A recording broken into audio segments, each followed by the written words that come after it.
बिस्मिल्लाहिर्रहमानिर्रहीम। सूरत ज़िलज़ाल जंहिंजी माना आहे सख़्त लुॾण या धॿण। इहा सूरत मदनी आहे।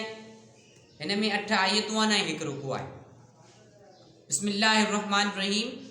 अल्लाह जे नाले सां शुरू करियां थो जेको निहायत महिरबान ऐं बाजारू आहे। इज़ा ज़ुलज़िलतिल अर्दु ज़िलज़ालहा।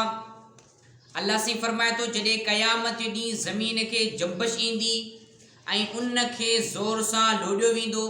माना अल्लाह करीम जे हुक्म सां सॼी ज़मीन खे हिकु निहायत सख़्त ऐं डप वारे ज़िलज़िले सां लोॾियो वेंदो। वो अख़रजतिल अर्दु अस्कालहा।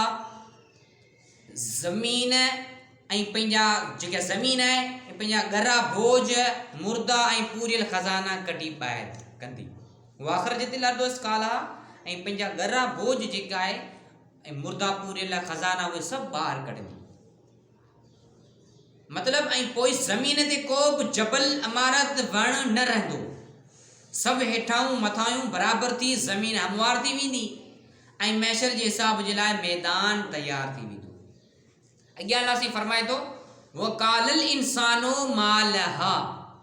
ऐं इंसान काफ़र चवंदो त उन ज़मीन खे छा थी पियो आहे, छो त मोमिन जो क़यामत ताईं ईमान आहे न। यौमइज़िन तुहद्दिसु अख़बारहा। उन ॾींहुं उहा पंहिंजूं सभु ख़बरूं बयानु कंदी त उन इंसान जे मथां कहिड़ा कहिड़ा कम कया आहिनि, यानी उन ज़मीन जे मथां इंसान कहिड़ा कहिड़ा कम कया आहिनि, कीअं आकड़िजी हले थो। यौमइज़िन तुहद्दिसु अख़बारहा, सभु पंहिंजूं ख़बरूं बयानु करे ॿुधाईंदी। बिअन्न रब्बक औहालहा। ऐं परवरदिगार उनखे ॻाल्हाइण जो हुकुम ॾिनो हूंदो त सभु ख़बरूं उन्हनि खे तूं पाण ॿुधाए ऐं हक़ ऐं बातिल खे ज़ाहिर करे छॾ, यानी हक़ ऐं ज़ाहिर खे बातिल करे ॿुधाए छॾ।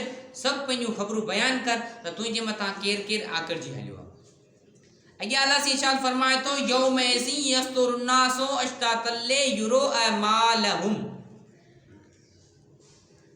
उन ॾींहुं माण्हू छड़ो छड़ थी हिसाब जे लाइ अलॻि अलॻि टोला थी पंहिंजे परवरदिगार ॾांहुं मोटंदा, उन लाइ त जीअं उन्हनि खे पंहिंजा कयल अमल ॾेखारिया वञनि। फमन यअमल मिस्काल ज़र्रतिन ख़ैरन यरह। पोइ जंहिं माण्हू वारीअ जे ज़र्रे या रती बराबरि बि नेकी ऐं भलाई कई हूंदी त उहो उनखे पंहिंजे अखियुनि सां पंहिंजे लिखियल अमालनामे में ॾिसंदो। ज़र्रे जेतिरी नेकी ऐं बदी जो बदिलो साम्हूं अचणो आहे, यानी जेतिरी बि नेकी कंदो अल्लाह सी उन खे इमालनामे में लिखी ॾेखारींदो। वमन यअमल मिस्काल ज़र्रतिन शर्रन यरह। ऐं वरी जंहिं माण्हूअ वारीअ जे ज़र्रे जेतिरी या रती बराबरि बुराई कई हूंदी त उहा बि पंहिंजी अखियुनि सां पंहिंजे अमालनामे में चिटीअ तरह अल्लाह साईं उनखे ॾेखारींदो। यानी इन सूरह ज़िलज़ाल में अल्लाह साईं इहो इरशाद फरमायो आहे त जॾहिं ज़मीन ते ज़िलज़िलो ईंदो, ज़मीन दुबजंदी वेंदी ऐं ज़मीनूं पंहिंजा भार कढंदी, ख़ज़ाना ॿाहिरि कढंदी ऐं पंहिंजूं ख़बरूं बयानु कंदी। पोइ जॾहिं ज़मीन पंहिंजूं सभु शयूं ॿाहिरि कढंदी ऐं इंसान बि क़बरनि खां ॿाहिरि निकिरंदा, जंहिं जाइ तां उन्हनि खे सॼो वेंदो त उहे टोला टोला ठाहे उन सॾ वारी जाइ ॾांहुं मोटंदा। पोइ उहे ईमान वारा ऐं काफ़र सभु उते गॾु थींदा ऐं उन्हनि खे पंहिंजा पंहिंजा अमालनामा ॾेखारिया वेंदा।